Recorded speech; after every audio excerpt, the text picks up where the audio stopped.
Welcome to the O Brother Podcast. I'm your host, Dan Smith. Alongside me, as always, my brother from the same mother, Mike Smith. Hey, Dan. I need to just turn your video off when I do the intro now, or I am going to record it because you're just trying to F me up on the lead in. I was just singing a little tune in my head. You were mimicking me again. We're going to get copyright fined. Don't sing that. I said a few words. So, all right. So let's see. It is November 21st, 2020. And you're not going to forget, right? Forget what? A shout out. Yeah, a couple shout outs. So first thing is, get the business out of the way. All things O Brother, go to OHB Podcast it's actually OHB as in brother podcast.com. Correct. I think you spelled it out one time phonetically with the OHB. I don't recall that. You don't recall that? All right, this will get edited out. OHB as in brother podcast.com. Subscribe to our YouTube channel from there. Follow us on social media. Follow our blog. Give us a thumbs up, etc., all that good stuff. Okay. Couple of shout outs. So one, first off, and this, I sort of put this in the last week's episode just as a scroll. And I want to, give another thanks to, and promote a little bit, but give thanks to our friend Dave, who did the theme for our show that you hear on the intro and outro. And if you are looking to get hooked up with your own podcast music or for any other reason, you can hit Dave up at Rev Drum, REV Drum. Now it's a great intro and outro. Although perfect. I did like the original. This is better, but the original was, what was it called? It was a hot dog, chicken feet or something. It was really some weird thing. It was dumb. It was just some copyright free music, and it was terrible. If you go back to listen to our first 3 or 4 episodes, you'll hear it. Yeah, I thought it fit. But... It fits our goofiness. But so, anyways, the next shout out is one. This is a couple of episodes coming now, and so I blanked the last 2 episodes. And then after the fact, I sort of put a little, consolation in our YouTube video. And then I reached out to this person to basically say, I forgot you. Anyways, so a huge shout out to one of our most, if not our most supportive listener, Tiana, up in the Great White North, who is she's just really sweet. And she engages with us quite a bit.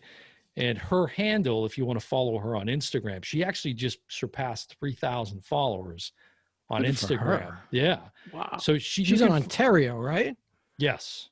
Does she know our roots are Canadian?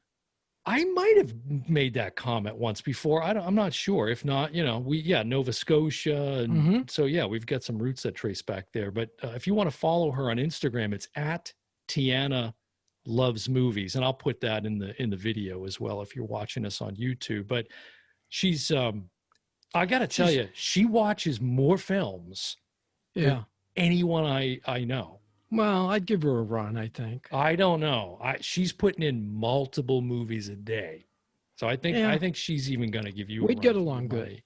Yeah, but I can't believe she writes the nicest thing about us, and you just blow her off a couple of times. It's unbelievable. Here I'm begging for thumbs up.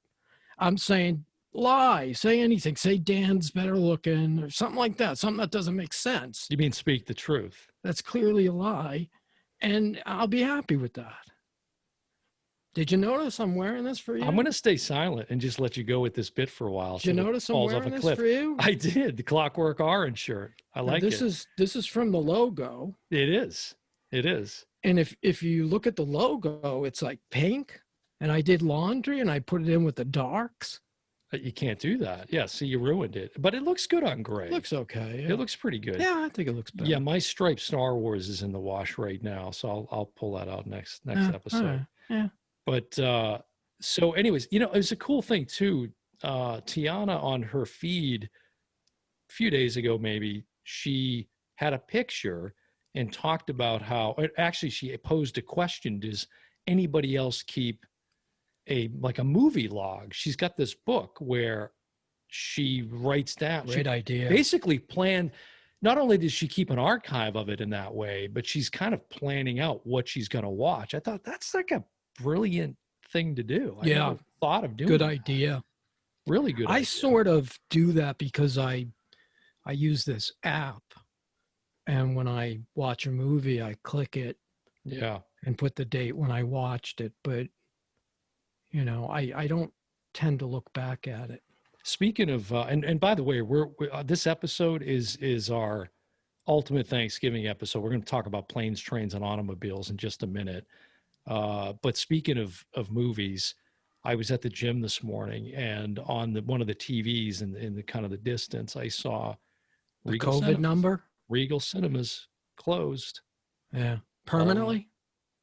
I don't know, permanently. They're just closed them all across the country. So it reminds me of real sad. An upcoming blog that it's a little controversial. I'm not sure it'll get past the editor-in-chief. Probably not. But I've got a blog that I'm working on that solves the movie problem. It's disappointing this version doesn't have a commentary. That's a bummer. Well, there's a 4-hour version. But not that we have. No, it's probably never going to exist. But there's clearly a 2-hour version that is out there somewhere that I don't know what Paramount's doing with it. This is like one of their all-time best comedies. Yeah, I would love to. And I have no idea they treat it. You had asked me about a 4K, and I said to you, well, I don't really think Planes, Trains needs a 4K. But as I watched it the other night, I paused it a couple of times, like when at the very beginning where Dell steals Neil's cab, and the cab pulls away while Steve Martin's negotiating with this lawyer over how much he's going to give him to take the cab. Mm-hmm. At the time, right? What's John Candy gets in? Well, the car drives off, and there's a shot of a puddle. I thought that's a peculiar shot, so I froze on it, and there's a shower curtain ring in the puddle. It's you stole my thunder. I had that written down. Oh, did you? Yeah, because I had to go back and say, and I'm like, I don't know. It seems kind of small and thin, but later in the movie.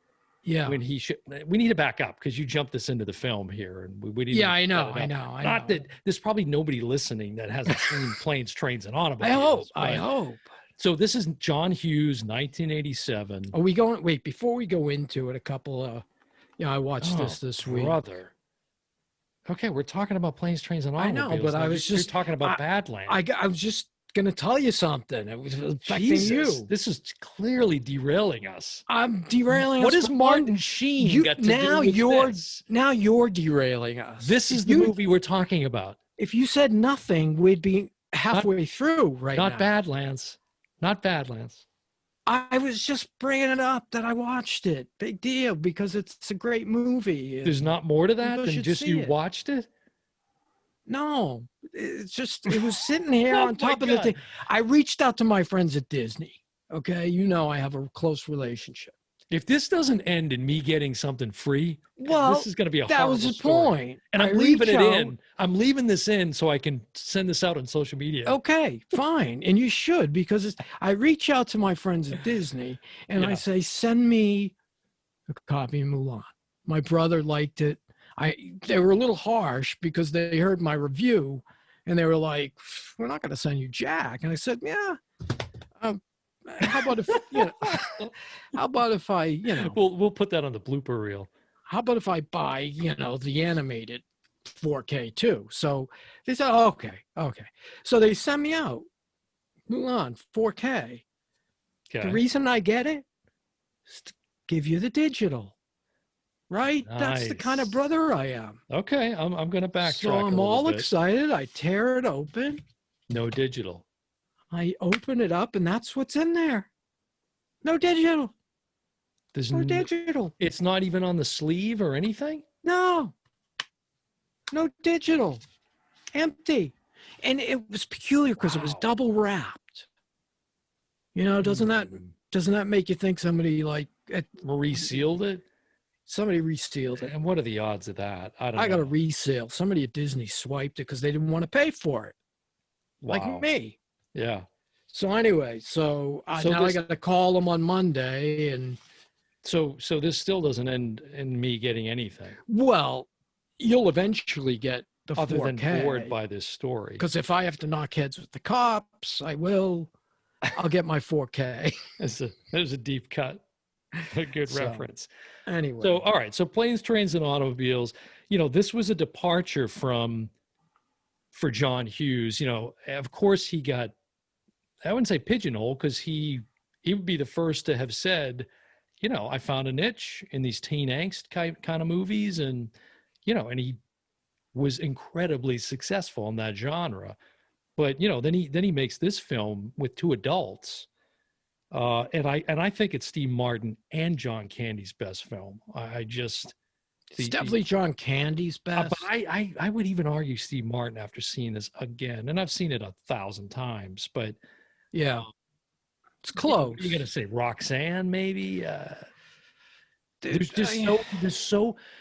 there's such a good balance of drama and and that really, to me, sort of is the simple way to sum up Hughes. It's and I think I heard somebody say this on one of the interviews about, with him, it's heart and humor. He was able to just mix those two together perfectly.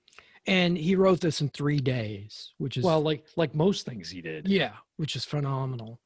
So quick. But Steve Martin, this is the first time in a string of movies where he plays the straight guy. Mm-hmm. He's basically the straight man. Yeah. To John Candy's comedy guy. And it's funny because somebody asked him in the interview, in the extras, would you be interested in doing drama?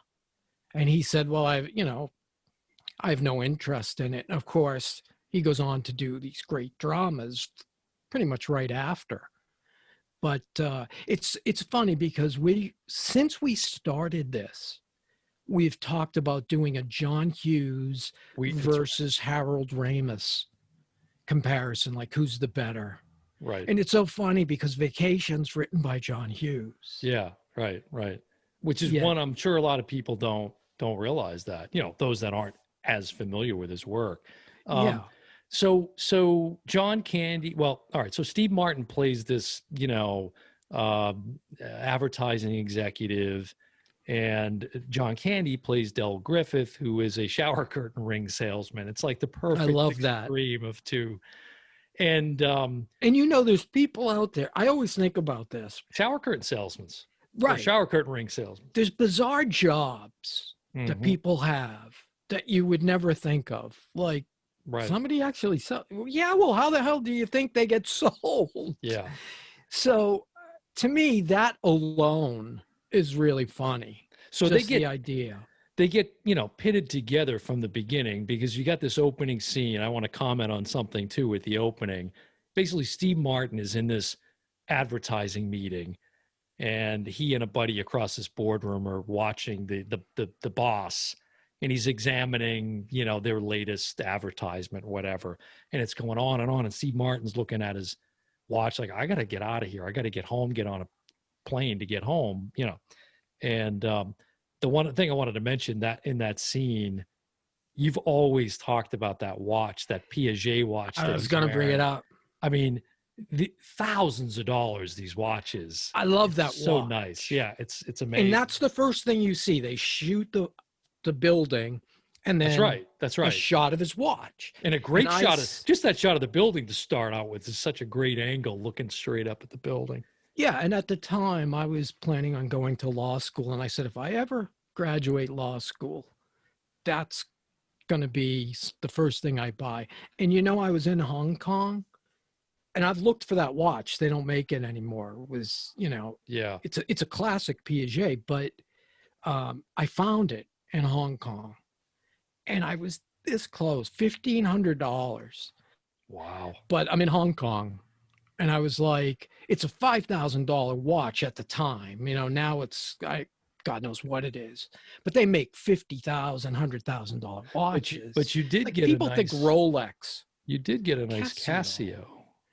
Yeah, people think Rolex is the big watch, but this watch is way nicer and more expensive than a Rolex.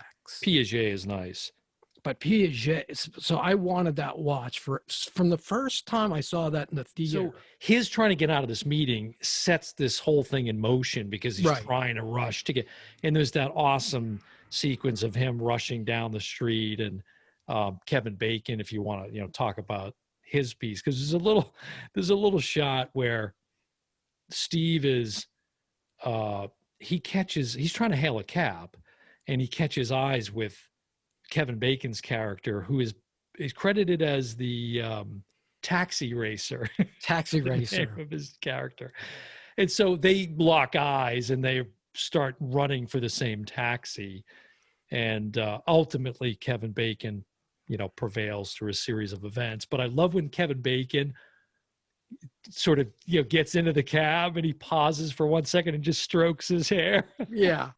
Just gives him a nod. But as he gets in, he strokes his hair. Oh, right, it's so right. subtle. I love it. Right. It's classic. And Kevin Bacon had just finished making a movie with John Hughes. Right. She's having a baby, which is fairly well known. You'll never make the six. You'll never make the six. You'll never make the six.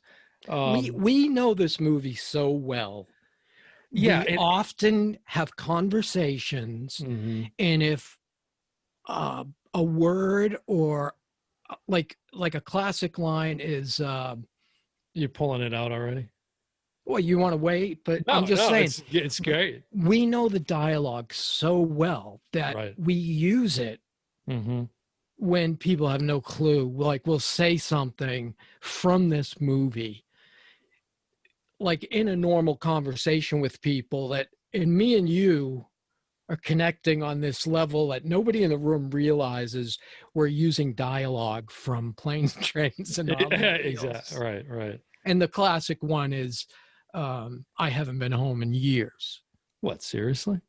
No, figure of speech. And, see, I can't, when you say what, seriously, I can't stop myself from saying, no, figure of speech.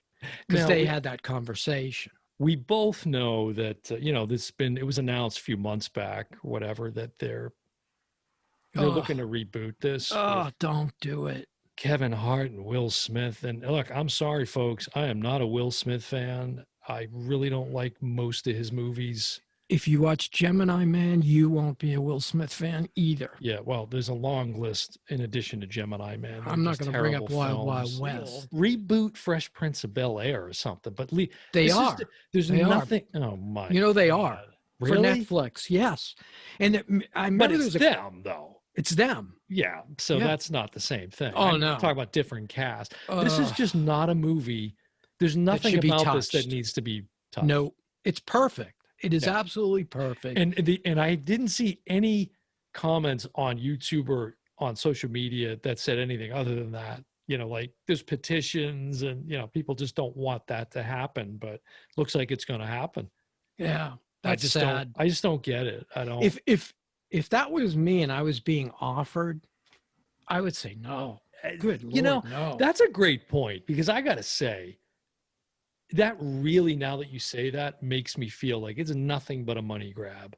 Yeah. Nothing but a money grab. Because those two guys don't need to. No. What do they think? They're going to honor them in some way or some? What would be the reasoning other than just a paycheck? This will just seem like these guys trying to copycat what's.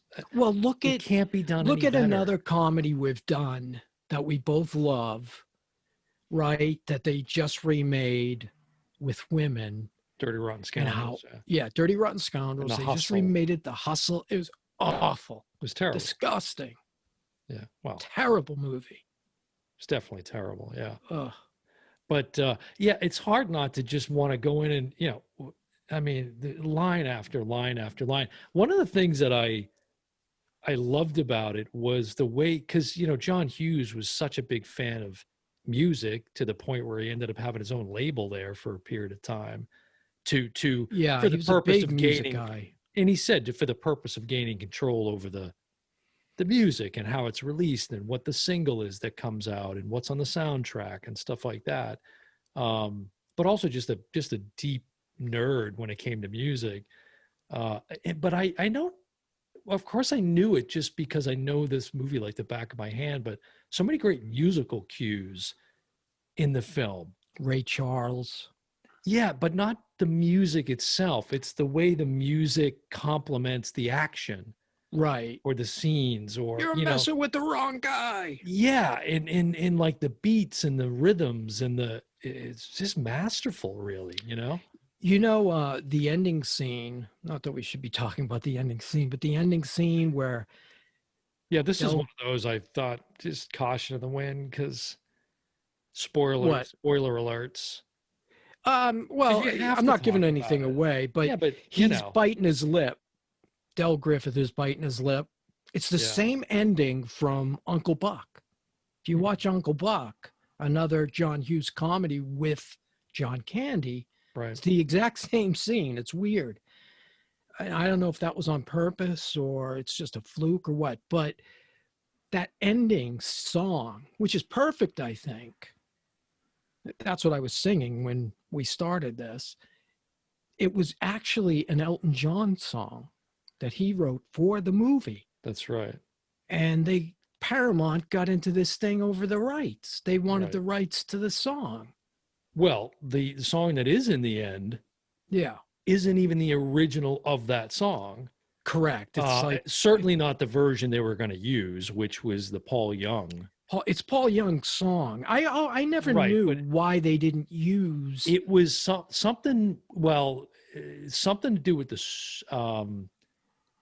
I think it was the record company, because Paul Young apparently was in favor of it. So it's fine. But it's fun. But Paul Young, that song is it's so a classic. Great. It's a classic song. And his voice and yeah, just really would. And I'll be honest, if I haven't watched it for a while, I'm anticipating it, and then I go, oh yeah, it's not his. Yeah, and it's a woman singing it, so it sounds very different. And it's a nice version. I still like it. Yeah, I do still too. like it. I do too. There's another the track by the Dream Academy that plays over a couple of the emotional scenes. It's called, I think, The Power to Believe. I think it's the name of it. It's when, the very famous scene where Steve Martin's character and John Candy, they're stuck in a hotel room together with one bed, and John Candy is like an OCD nightmare. He's snorting, he's scratching his privates, he's all this while Steve Martin, I can remember when we were watching this. I think I had it on Laserdisc, and we were watching this in Orlando. I had a house in Orlando, and you were there, and we were watching it, and we kind of looked at each other during that scene, and we were like, did he just scratch his? And I had to remember I rewound it like 4 times, and because it wasn't the scratch. We heard the scratch. It was the sound of his underwear slapping. And it's such a great, it's so funny detail. It's such a so great, funny. You're right. It's a little snap of the waistband at the end. It's a little snap that we were like, is that? Oh, it is. Yeah. As soon as you hear that, it confirms it. It's so funny. That's what it was. But, Steve Martin finally reaches his limit, and he, bursts out of bed, and he just starts going off on Del, and he cuts him at the knees with this tirade. And this is a monologue that I'm sure you're going to talk about now. Yeah. And there's a lot of people on YouTube, if you search this, really bad versions of this monologue. Oh, they do it, really. But they're doing just the Del Griffith piece. They're not doing the Steve Martin piece. They're doing I like the Rhea. Oh, really? My wife likes me. My customers like me. Interesting. Yeah, because they do that piece. Again, we used to watch this movie a lot, and I had you helping me because there wasn't subtitles or whatever. So I wanted to audition with that Steve Martin monologue, which I probably auditioned 20 times with that. And it's funny because there was only one other piece I used, and I think it was from Glengarry Glen Ross, which was the opening sequence with Alec Baldwin, Right. which is not in the play. So anyway, I had you like freeze framing every 2 seconds while I wrote down the dialogue until I memorized the dialogue. And you probably could do it because you heard me do it so many times. And you know, it's interesting. It's funny that people, because I was getting kind of like, well, I use this all the time. Let me, and so I would mix it up with the other one where I knew it was a lot of swearing. And I was wondering if I was using the rental car. Yes, because that's sequence. the only, and I'm glad you brought that up. So for those that don't know, there's 19 F-bombs in this film, but they're all in the same within scene. a minute, within yeah, 1 minute. All in the same scene. And so, yeah, there's no cursing in any other spot of the film. And it's so fun. You know, it's funny because the first time I pulled this out, I said, Mom, you got to watch this. This is hilarious. You're going to love this movie. And I put it in and I come in and then I'm thinking about that scene. And I said, well, it's one minute. So I get up and I, you know, go in and the movie's over and I'm taking it out. And I said, so what do you think? And she's got this look on her face. She's like, and I said, what? Was it the swearing? And she said, that was awful. I said, Mom, the reason it was so funny is because Steve Martin never swears. You never hear him swear. That's what made it so funny. She would appreciate it more now. Yeah, she can watch it now and enjoy it. Right. But she was so uptight back then. Yes. That you know, and of course, it, you know, in '87, it got an R rating. I don't think this would be rated R today. Do you? No. Because of that sequence? No, I do. Do you think so? I do. Yeah, I do. I mean, it's so hilarious. I mean, that's a lot. That's a lot. In that scene, there's so many. You could break that one scene down into it's 1 minute. Half. Well, I'm going back to the hotel scene now. You could break that down. Okay. You could break that down into like 6 great chunks. You know, when they first get into this hotel and they realize there's one bed and there's that great, whatever that music is that John Hughes, that little ticking, whatever it is. That's right. Yeah. It's a little, you know, it's a little rhythmic thing. Yeah. Every time they look at the bed, he plays that little rhythm. And then Steve Martin scans the room again one more time, but he keeps going. And then you see John Candy's face. You know, he sees him and he's just kind of looking at him like, nah, no, one bed. Yeah. And then he says, once they accept that fact, John Candy says, do you want to take a shower? Hey, no. No, I meant, did you want to go? Oh, are you not that I'm? Oh, no, I didn't. I wouldn't, yeah. It's so great. It's so great. You know, before we leave it, and there's so much humor in that whole sequence in that room. Yeah. You know, like, well, the pillows. And Steve Martin talked about the pan. Yeah, yes. The pan from John Candy's night table, all messed up, coming across. You know it's coming. You know hold it's one coming. Second. When they're at that spot with the nightstand, I didn't notice this until I watched it this weekend. It's Candy's all the popcorn. He's got Cracker Jacks stuck all over his pajamas. And shit. Yeah. I never picked up on that before. It's great. Yeah, and Steve Martin said, you know, we would shoot it. You could hear the camera going on the track on the dolly, and it's coming, and then, you know, they would wind up breaking out because the cat, you know, either somebody in the crew, or it was just so funny to see him kisses. Yeah, Yeah. Yeah. Why did you kiss my ear? Why are you holding my hand? Where's your other hand? Between 2 pillows. Those aren't pillows. And then that's when they you do know, that other bit, you know, the hey, macho. see that game last Yeah, week? great Yeah, it's game. great. Yeah. Bears got a hell Bears of are a going team. all the way. I did want to mention one other one that was earlier in the film when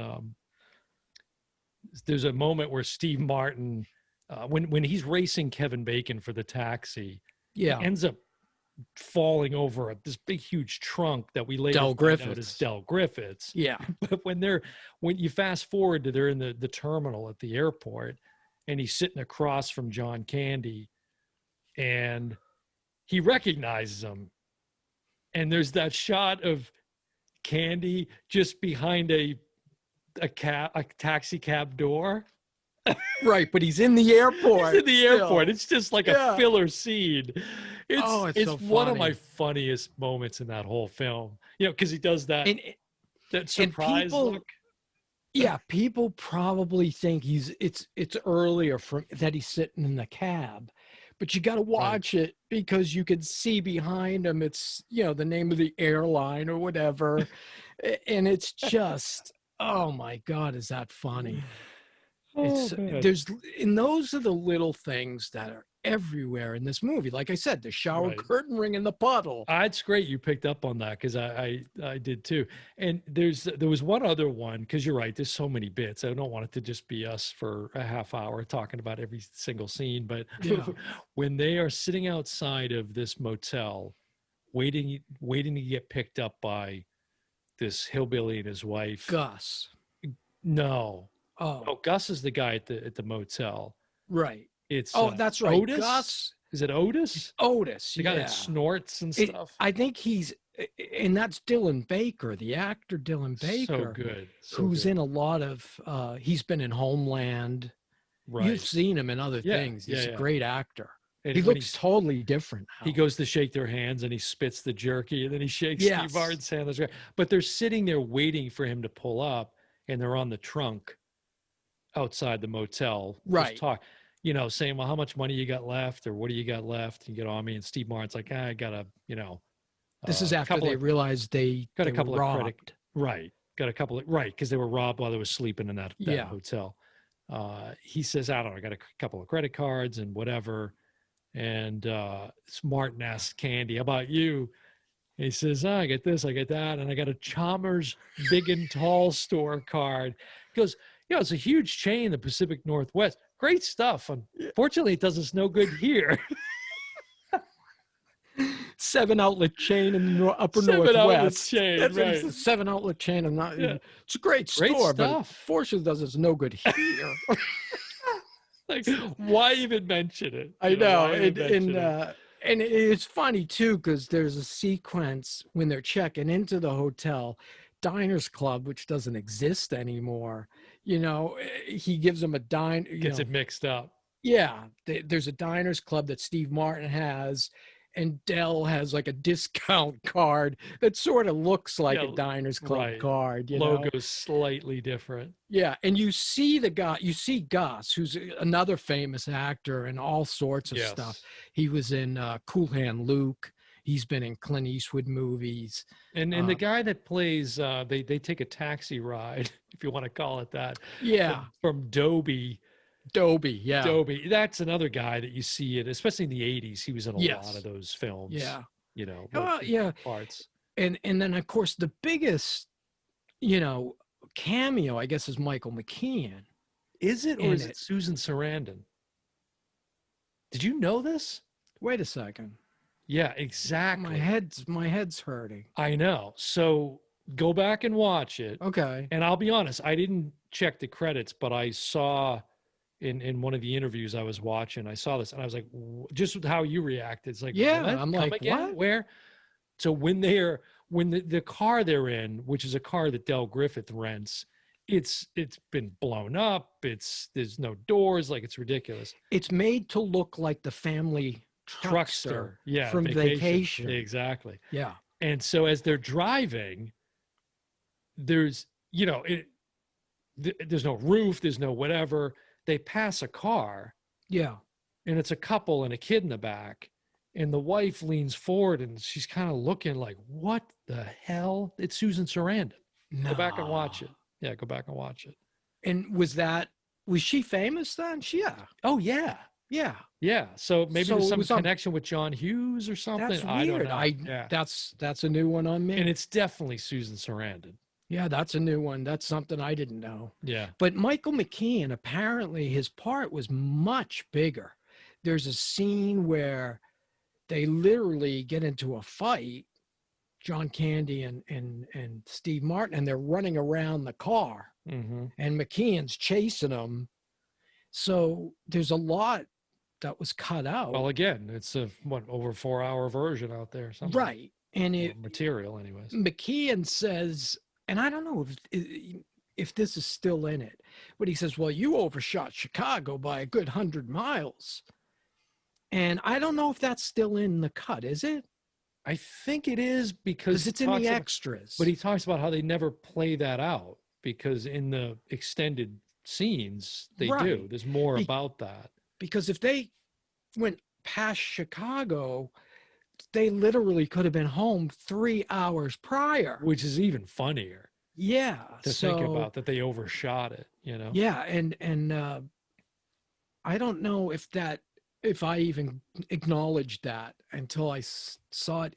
I don't know if I saw it in the extras or if it's in the cut. Yeah. Well, I know Steve Martin got the script and it was like way longer than, normal scripts are about 90 pages. And this was like 120 or something way longer. And he said, are you going to cut any of this? And he looked at him and just said, cut it? Like that was even something that was going to be a possibility. Yeah. He, for those that don't know, he died tragically from a heart attack. He was visiting one of his sons, I believe, in How Manhattan. old was he? He was not even 60. He was like 59. Unreal. And here's the crazy thing is he suffered a fatal heart attack. He was going out for a walk a morning after he got there to visit his son, I think, and had a heart attack. And of course, didn't John Candy die of a heart attack? Yeah. Right? Yeah. So, it's kind of, but just so sad. What a writer this guy was. Again, I know he's, people have different takes on it, despite the fact that all of those films from the early 80s are hugely popular. And I grew up on, I was right at that. I was just becoming a teenager when all of those main films came out. Breakfast Club, 16 Candles. I loved Some Kind of Wonderful. Pretty is in one of Pink. my favorites. Yeah. I hate there's one hit after the other. On the DVD you're holding, they did like a tribute to John Hughes. What is it, like a minute and a half? It's longer than that. No, the ones to him are, maybe 5-6 minutes or so. Yeah, I was just like, there's a few of them. Kidding? I know. It's really forever light. About him. Yeah, I hope I don't know if I said it earlier, but the digital has the same exact extras. So, that's a good thing, but again, there's just not enough. There's not enough. But it's all the same extras, which is unusual for the digital. And for years, I wanted, a part 2, another pairing. I'm glad you brought that up, because watching it again, the ending scene, I sat there and I said, I want to know what happens.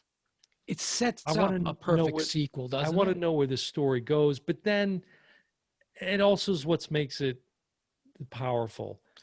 Right. Because you have to, again, as the viewer, the reader, whatever you want to say, you have to fill that in yourself. And it is whatever you want it to be, But what I'd like to know is not necessarily what happens right next, but, 10 years, are they still in touch?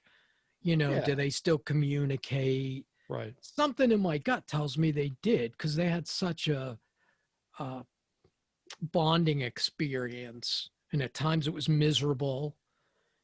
And at times it was wonderful. It was interesting to hear Steve Martin talk in one of the interviews about Candy. This is after his death, where, he said he was sweet and all of those things, and a kind guy, and obviously very funny, but troubled, complicated.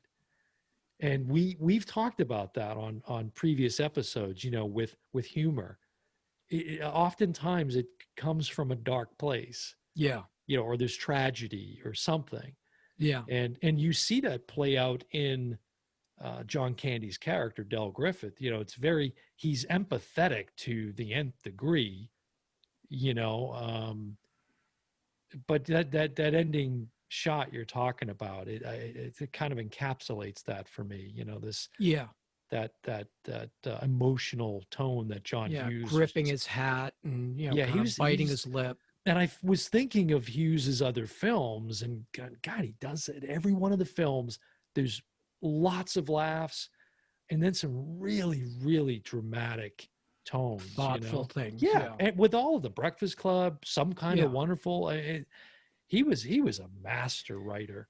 And these are all close to him, so you have to ask that question about him, really, too. Oh yeah, absolutely. Because these are all. I agree. I agree. And this movie was based on. Correct. An actual. He got bumped and was stuck somewhere. That's right. I think Wichita. Yeah. No, that's a great point, because he was asked that question, and I think it might be the interview that's in that one of the John Hughes extras, and he does say, he doesn't come right out and give details, but he's basically saying, it's born out of my own experience. Right. In all of his films. Mm-hmm. That's why he could write them so fast. Which is interesting, because him and his wife, they were high school sweethearts, I believe. Yes. So so it's kind of interesting. He must have been a window of time there where he went through some stuff, or, also maybe observed some things, but it feels very much like that's coming from within this guy. And there was something else you had said that I wanted to comment on. Well, John Candy, he was addicted to food. Mm-hmm. He wasn't, he drank, but he wasn't a drugs kind of guy, but he was addicted to food. I've seen him talk about it, and they set up a massive gym where they were filming for him, treadmill. Never touched it. All sorts of weights. Never touched it. Never touched it. Yeah. He brought his own stuff. He brought all, so he wanted so bad to try to, I don't know, I wouldn't say conform, because he got to the point where it's dangerous, and you see guys like Chris Farley, we're going to talk about Belushi, hopefully. So many upcoming show. Well, and that you bring that up is exactly what I was going to say is I watched an interview. This is prior to Planes, Trains, and Automobiles. This is Candy still with SCTV at this point. Yes. Another shout out to Tiana, our little Canada reference. Yeah, right. Because that's a great. I wonder if she's an SCTV fan, but right, exactly. Yeah. But he had a place. In fact, it was in Ontario, I think, is where John Candy was, if I'm not mistaken. Anyways, he had this really nice place, woods, nature, whatever. And he talks about John Belushi at one point saying to him, New York, man, this is Rome, but he stayed away from it because he knew too much of a good thing. Yeah. And then how ironic that he still found a vice that ended up. Yeah. Contributing and to his death. Didn't mean to take this left turn. But again, comedy and tragedy. I mean, there's as many light moments as there are dramatic moments in this film, and that's what makes it work. Yeah, and again, that's the John Hughes recipe. And it's interesting that there's this scene where he gets him to the train or the subway, and he's finally going to go home, and then Steve Martin's subway. Just playing the whole adventure back in his head and showing I've been home in years. Yeah, and then all of a sudden it kind of like he puts it together that this guy doesn't have anybody, and turns around and goes back, and sure enough he's sitting there. It's just heartbreaking, It really is. As funny as this movie is, if you don't walk away kind of like choked up a little bit, I'd be surprised. It's masterful performances by the two of them. And also I liked the intercutting, the scenes that he intercut with Steve Martin's wife. You know, periodically he'd check in with her, call her from a payphone, say, hey, this is where I'm at. She was wonderful. They were small scenes, Yeah. but when they see each other at the end Yeah. of the film, it's just so emotional. John Hughes knows how to rip your heart out of your chest. Yeah, you it know? really does. And And, did you notice in the extras they showed a sequence where they were shooting the cat? You think about that sequence, right? You got two guys racing, one's a, but they shoot from behind, they shoot from, they that's got to take a week to shoot that sequence, right? yeah, But there's one time I'm watching it and there's his wife on the street. I did see that. Did you see that? Yeah, I she was was like, just oh, hanging that's out so watching weird. it. Yeah, yeah. I wonder, was she You're just supposed to be home in Chicago. What are you doing right? here? Why was she? Why are you in Why Manhattan? was she on the set? Did Yeah. they film something with her? I always wondered that. Well, sometimes they like to just be there to check it Yeah. out, support, whatever. Oh yeah, it's Yeah, great. especially if you're talking Steve Martin, is doing a scene. Yeah. John Hughes is, you mentioned earlier, a couple of actors, there's some in here like Edie McClurg and Ben Yeah. Stein, who he Yeah. worked with before, of course, with Ferris Bueller's Day Off. But Edie McClurg, my God, in the rent-a-car scene we talked about earlier, where all the F-bombs, Yeah. she's talking on the phone when Steve Martin's waiting at the counter for her to get off. And she's just talking to a family member about Thanksgiving plans. And yeah. oh my God, it's a riot, Perfect. And that was improv. Yeah, I'll do the crescent rolls and you do the cranberry. That was talk to you later. Yeah. Gobble, gobble. He told her to just, talk to somebody about Just Thanksgiving. riff, Yeah, just riff about Thanksgiving. Oh my God. And that's what she came up with. It's very funny. Brilliant. And Very funny. she comments on a detail of the scene where the pen. Is it the pen? The pen where scratches she her head. it. Yeah, it goes around 3 times, and then and it's building. They Foley artist the scratch in is what it was. She said. Well, when she said that, I'm like, the Foley, doing the scene in the bed with the snap of the underwear. That's what came to mind when I thought Foley artist. Steve Martin really got, like, in the bathroom, that was John Candy just annihilated when he used it. Steve Martin really got athlete's foot from that bathroom that's right. floor. Oh God, it was so gross. And I look back at some of you accept it for purposes of driving the movie forward, but it's like he goes in at one point in the hotel room there that you're talking about to wash his face. And then he starts to smell his hands. Yeah. The water's, and he looks down and it's John Candy's socks are in the goddamn sink, and it's like brown and gross. But it's like he wouldn't have seen that, like standing over top of it. Well, I think if he went in to take a shower, he wouldn't have seen like 14 wet towels all over. Right. It wasn't like there's only a face cloth left. Yeah. It's again, I just accepted it. But yeah. Jesus, like there's no way you can't really, like continuity things or stuff like that. You can't really go down there with this film. It's so good. I know. That's right. Even Michael McKean is quoted. Whenever we did way back when we started, we talked about what our 5 favorite films. Right. Yeah. And I think Roxanne cracked mine. It did. Which was shocking even to me. Slid in there. But as far as comedy, just if I, and that's what I would always say. I'd have to, if you want me to give you 5 movies, I have to go drama, comedy. Right. And without question, Planes, Trains, and Automobiles and Vacation are pretty much neck and neck. They're 2 brilliant comedies, and I think, either one of them could be number 1. Well, if by some chance you haven't seen Planes, Trains, and Automobiles, good Lord, go watch it right now. Do yourself a favor. Yeah, and as soon as you finish watching The Ice Storm, then watch Planes, Trains, and Automobiles. Yeah. But it's God, it's just a It'll classic. get you in the mood for Thanksgiving. It's a great Thanksgiving movie. Yeah, if you Google, if you Google Thanksgiving movies or best whatever Thanksgiving, Yeah. it comes up like Pops top right of the up. list. Yeah. Yeah. If you're, this is a weird Thanksgiving and they're telling people don't go to, like normally have big family gatherings and we've had plenty of them in our life. Yeah. Don't Gobble, do gobble. that. This is a perfect thing to do. Pull out Planes, Trains and watch it. Even if you've seen it 10 times, watch it again. You'll laugh. And then go watch, John Hughes' other movies. Yeah. You can't pick one that's bad.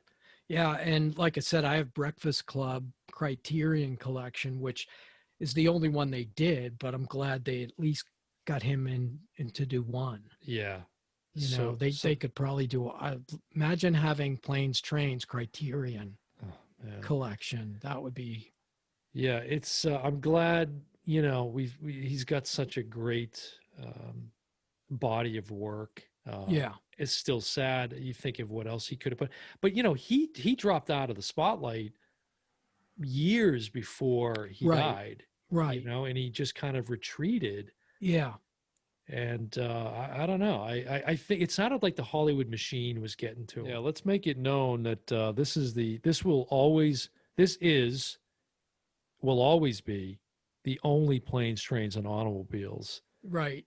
I don't even want to watch. No, I probably will. I don't want to say, oh, I'm not going to, because I Right. probably will just out of curiosity, but which is, And I was when we sat down, we weren't together, but when I sat down to watch the remake of, what was Dirty Rotten Scoundrels? Dirty Rotten. When we sat down to watch that remake, I was hopeful. Yeah, well, I actually you don't go in thought, hoping it sucks. Yeah. Yeah, I But actually it did suck. thought, but see, this one, I would not go in hopeful. I would go in probably with an attitude, and I don't know if I could give an unbiased opinion on it. Yeah, it's because I'd find problems with it. I'd say, oh, feels like he's trying to do the John Candy thing. It's not working. Feels like a money grab. Can't go in like that. Well, anything else to comment on this classic? I just, like you said, if you haven't seen it, see it. If you have seen it, see it again. Buy it for somebody. Yeah. There you go. And again, Voodoo deal, $7.99 digital. Yeah. And the physical copies, like you can always find it on sale somewhere. Mm-hmm. And it's just, I mean, I think there is a television version where they take out the F word in that one scene. Yeah. And kids today, believe me, they've heard plenty worse than somebody swearing at a clerk.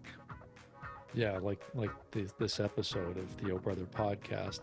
All right, so that's going to do it for another episode of the Oh Brother podcast. And shout out our friend in Ontario, Tiana. Yeah, thanks, Tiana. At Tiana Loves Movies. Check her out. All right, guys. Everybody have a safe and happy Thanksgiving. And this will do it for us. Another episode of the Oh Brother podcast. I've been your host, Dan Smith. Alongside me, as always, my brother from the same mother, Mike Smith. And we will see you next time. Feels like I haven't said goodbye in years. What, seriously? Figure of speech. Bye, everyone.